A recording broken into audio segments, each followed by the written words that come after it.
Hey guys, Brett Weiss here. Thank you so much for tuning in. I have a rather unsavory topic today, the death of Rudy J Ferretti and his former girlfriend. Apparently, according to news reports, he murdered his girlfriend, his ex-girlfriend, and then committed suicide. Just an awful story. Can't imagine the carnage that must be there and just how awful that must be. And Rudy Ferretti, he was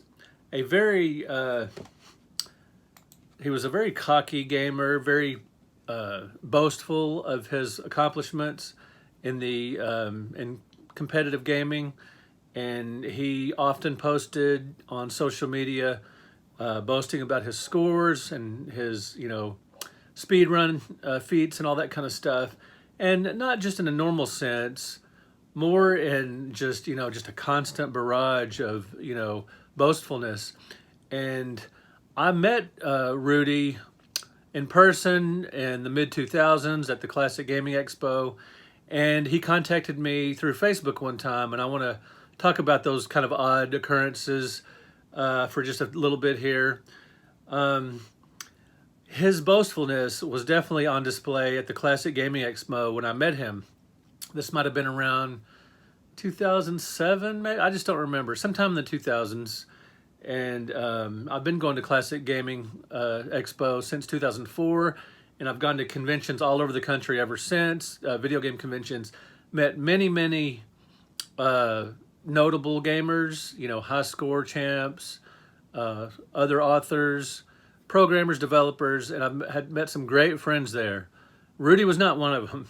It was known to be, an internet troll and much worse. And now apparently he's a murderer as well. And he was very cocky at this convention. He was strutting all over the vendor's room and the arcade area like he owned the place, and he was wearing shades, not from some kind of vision impairment apparently, or maybe, I don't know anything about his vision, but the shades just added to his cocky appearance. And he was just kind of an off-putting presence, just very loud and kind of hyper energetic and just boastful and just really off-putting.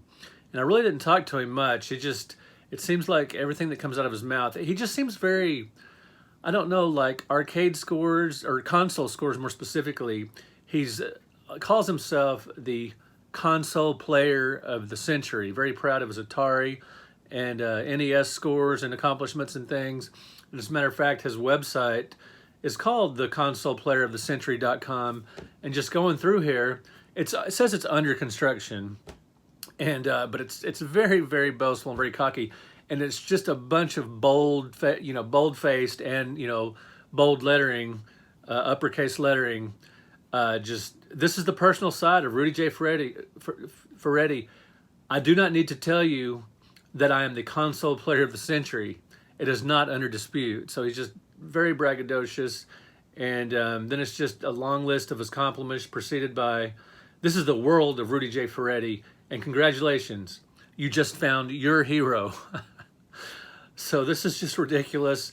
And it just goes into a long list of, just scores and boastfulness. And that's what it is. It's a picture of him with just his accomplishments, no links or anything, or no just little friendly personal histories or anything, just basically bragging. And we all brag to some degree, or at least tout our accomplishments, whether it's to get a job or to present yourself to, maybe you want to be a public speaker and you're talking about why you should be that person. That's fine to tout your accomplishments, but man, he would just hit you over the head with what he's done in the gaming world, just like a battering ram, just excessively.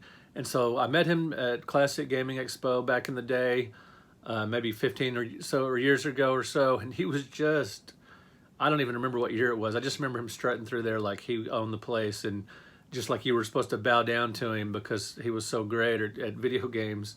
And when you do something well, it can go to your head, but this was way beyond that. This was just, and he has that online presence too, with some of his YouTube videos and just his website and everything, and some of his Facebook posts. His Facebook, his console player of the century Facebook page is just line after line after line of how great he is and what he's done, and it just gets pretty sickening. So my second occasion to interact with Rudy Ferretti was Rudy Ferretti. Yeah, Rudy J Ferretti. That name just, anyway, he's not the nicest human being on the planet. And he's had a lot of accusations against him about stalking and just awful things. And a lot of people worried, is this one of those people that's just narcissistic and braggadocious and toxic and just all these other horrible things? Is he going to snap one day? Is this the guy that's going to be go from just being this horrible troll and stalker to a murderer? And apparently that's what's happened. And anyway, the other occurrence with him was more recently on February 28th, 2017. He actually sent me a Facebook message, and he didn't introduce himself or say, hey, I know, my name is Rudy, fellow gamer here, or hey, I've read, I know about your books or whatever, or anything like that, or hey, I've been, we met at Classic Gaming Expo. He just flat out said, if you didn't include me in your NES book, which you obviously should have, I'd like to be included in your Super NES book. Now, he did say thanks, but this was not enough to make me want to reach out to him.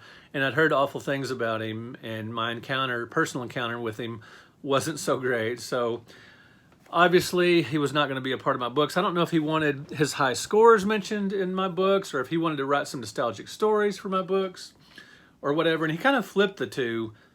He said if I didn't include him in my NES book, and that I obviously should have, he might have meant SNES book, because those are actually out. The NES book will be out later this year. So anyway, he flipped the two. Not a big deal, but just the way he approached me didn't surprise me, because he seems to have that kind of personality. And so I didn't respond to. He sent me some other stuff too, just about how awful certain people in the gaming industry are. He was just talking trash about some people, and I just ignored every bit of it. And maybe I should have responded, try to set him straight or something. But whatever the case, he appeared to be a very disturbed, very toxic individual with some kind of narcissistic personality, and just something wasn't right. Something wasn't firing right. When I met him at the convention, he didn't appear to be there just to have fun and hang out with friends and, hey, we're all in this great community to enjoy this awesome hobby. He was there to he was just so prideful and so arrogant. And if you think Billy Mitchell's arrogant, you don't know anything until you've met Rudy Ferretti, which is impossible now because he is dead by his own hand, apparently. And sadly, he did kill his former girlfriend too. And just for the record, I want to say her name, Amy Molter. Rudy was 41, Amy Molter was 46. And I'm sure they both have family and friends that are mourning. But regardless, a lot of people in the gaming industry are not mourning for him, because apparently he was just, by all appearances, everything I've heard, just an awful person. And meeting him and hearing from him didn't change my opinion of him. Anyway, if any of you guys have met Rudy before, please state in the comments on the video. I'd really appreciate it. And again, just a gruesome event to apparently a pretty nasty person. Anyway, thanks for watching. Thank you for subscribing. Next video will be much lighter than this one, I assure you. We'll talk to you later.